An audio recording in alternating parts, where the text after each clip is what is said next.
Paying your student loan on time can make your debt bigger. Not a mistake. The design. Federal proof.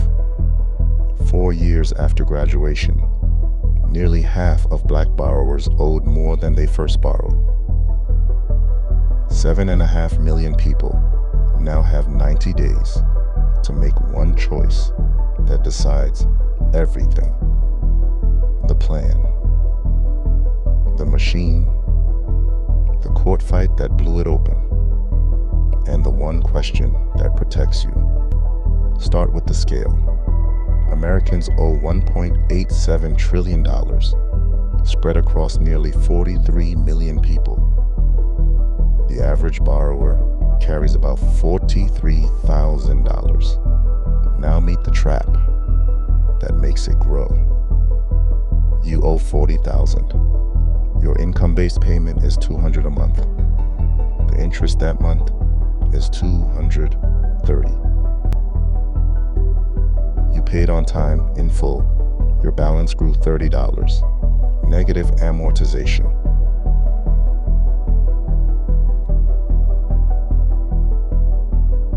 A payment too small to cover interest deepens the hole while you shovel for years.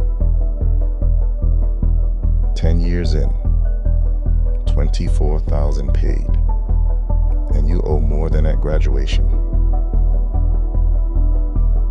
How the meter runs. Interest accrues daily, balance times rate, divided by 365. $40,000 at 7% bills you about $7.67 every morning, weekends included. Regular loans fight back with amortization. Each payment covers all interest, plus a growing slice of principal. But early on, the split is brutal. In year one, most of every payment feeds interest. The principal barely moves. That's why the first years feel like running on ice. You're paying mostly for the privilege of owing. Then comes the nastiest gear in the machine, capitalization. Unpaid interest gets added to your principal balance. From that moment, you pay interest on the interest. The meter now runs on a bigger number, forever. Capitalization fires when you leave certain plans, end forbearance, or miss a recertification deadline. One piece of paperwork, filed late, can convert years of unpaid interest into permanent principal overnight. So, who chooses a payment that doesn't cover interest? Millions do. And it made sense. At first, income-driven repayment arrived with a humane promise. Pay a slice of what you earn, not what you owe. Earn little, pay little, even zero. Stay enrolled for 20 or 25 years, and whatever remains is forgiven. Every one of those plans allowed negative amortization, affordable payments, a balance quietly climbing. The psychology is the trap.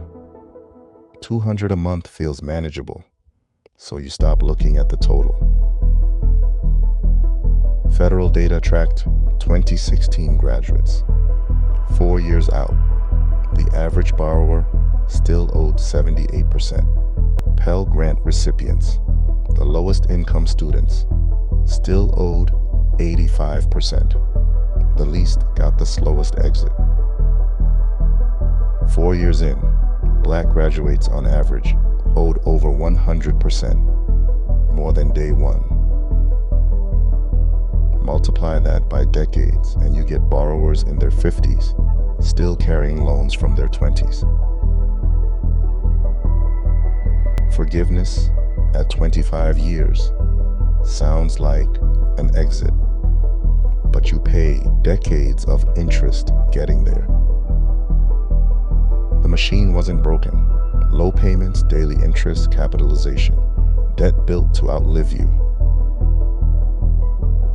Then, 2023, a new plan tried to break the machine and triggered a war instead.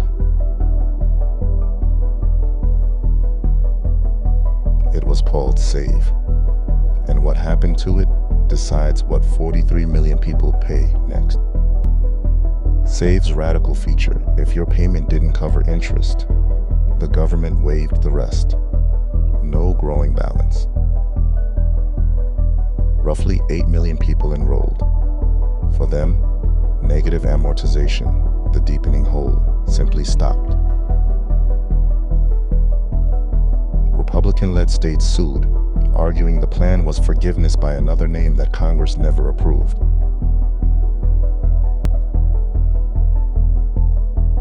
The courts agreed piece by piece. Borrowers sat in forbearance, while lawyers fought over the wreckage.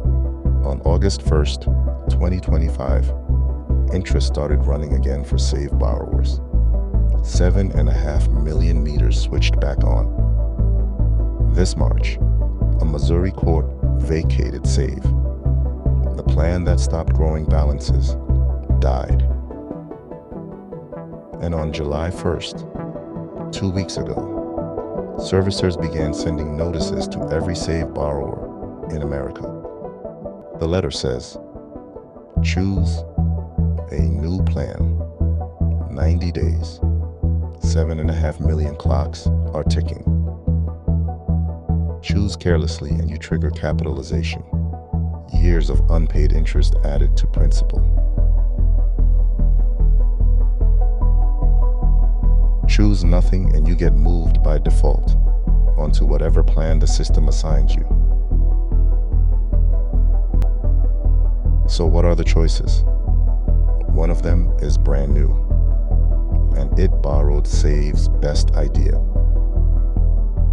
The Repayment Assistance Plan, RAP-P, launched July 1st, the same day the notices went out.